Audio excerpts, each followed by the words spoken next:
शेतकरी मित्रांनो, हा आहे प्रकाश सापळा. पाहू शकता रात्रीच्या वेळी अशा प्रकारे हा आपल्या शेतामध्ये कार्यरत राहतो.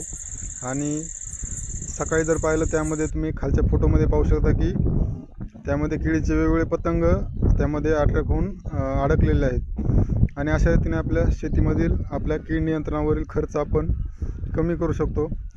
त्याचबरोबर आपला मंजुरीवरील खर्च देखील यामुळे कमी होतो.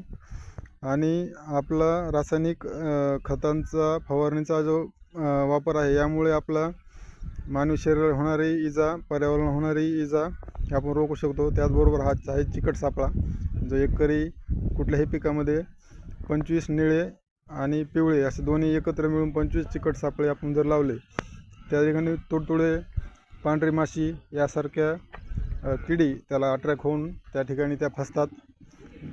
यामुळे आपण होणारा शेतीवरील खर्च